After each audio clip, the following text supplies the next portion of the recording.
Kaixo, oraingo honetan ikastaro honetako lanik potoloenari helduko diogu. Hortarako, aurkezpen txiki honetan, gure unidade edo proiektuen egitura eta osagai nagusien berri aurkeztuko dizuegu. Lau fase nagusi izango ditu gure unidade didaktiko edo proiektuak. Lehenik eta behin, hasierako fasea dugu. Beste era batera esan genezake planifikatzea dugula lanik nagusiena eta garrantzitsuena jakina.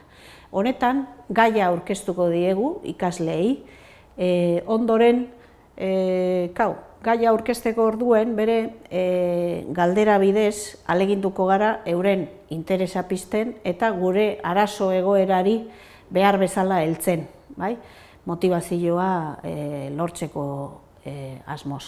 Unidade edo proiektua aurkeztea izango da hurrengo lana, eta argi izan behar dute ikasliek zer egingo duten proiektuan zehar eta saio horietan zehar, zer nola egingo duten eta batez ere ze helbururekin arituko diren lanian. Hau da, azken egitekoa zertan dan eta nola aurkeztu beharko duten edo nola eman beharko duten eta hori guztia.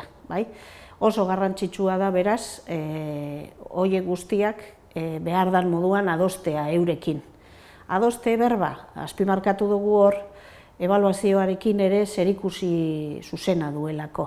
Hau da, egitekoak adosteaz aparte, eurekin ere adostu beharko dugu, zelan ebaluatuko dugun lan hori guztia, eta eurek ze zati edo ebaluatu beharko duten, eta nola guk ere, zelan jasoko ditugun zirribor batzuk, edo lan batzuk bitartian, eta abar. Aurrera goaz. Bigarren fasea luzeena da eta lanik handiena eskatuko diguna. Garapen fasea dugu edo, bestera batera esan da, gauzatze fasea. Honetan, jarduerak eginez, ikaskuntza berriak txertatuz joango gara eta ikasleak ere jabetu beharko dire horretaz. Hor, ez dira bakarrik ezagutza mailako ikaskuntza berriak izango. Hor ere, bai teknikak ikasiko dituzte, prozedura berriak, eta oro har trebatzen joango dira ikasleak, lanak eginez. Hortaz, aplikatze fasea dugu hau, eta ezagutza eta ezaguera eta teknika horiek eta finkatuz joango dira. Ikaskuntza berriak egituratuko ditugu modu ahalik eta koherenteenean, eta horren berri eman eta eurak ere jabe araziko ditugu horretan. Fase honetan, ebaluazioa, hortxe duzu jarrita, hezigarria eta oso prozesuari lotua joango da. Hor, egin ahala, ebaluatuz joango dira lanak hobetzeko asmoz. Eta, hirugarren fasean, aplikazio eta komunikazio fasea dugu hau, ikasitakoa baino, egindakoa komun jarri eta komunikatu beharko dute.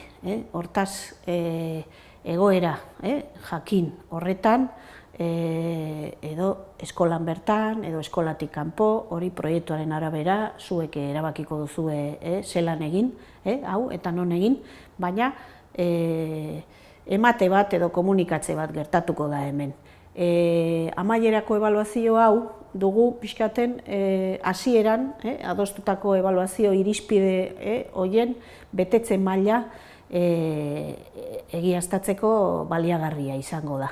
Horrekin batera, produktua bai, ebaluatuko dugu, edo azken egiteko hori zelan gelditu dan, eta zelan aurkeztu duten bere, baina eurek ere euren burua ebaluatuko dute, hor garrantzitsua da bere eurak konturatzea zer ikasi duten, nola ikasi duten, ze estrategia erabili duten, ikaskuntza berri horiek jasotzeko, eta horietaz jabetzeko, eta talde lanean arituko direnez, hor elkarren arteko ebaluazioa ere oso tresna garrantzitsua eta erabilgarria izango dugu.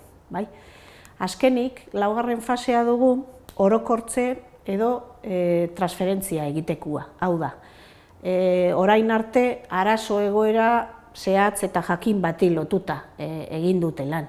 Orain kontua litzateke jakintza zehatz hori antzeko egoeretara eramatia eta egoera berri horietan erabiltzeko kapaz izatia.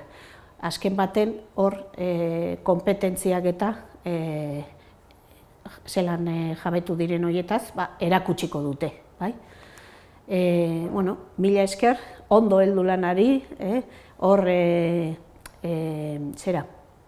proiektuari ezurdura nagusia jarri beharko diogu, partekatuko ditugu lanak eta elkarri iruzkinak eta egingo dizkiogu, eta aurrera egiten saiatuko gara, hurren arte.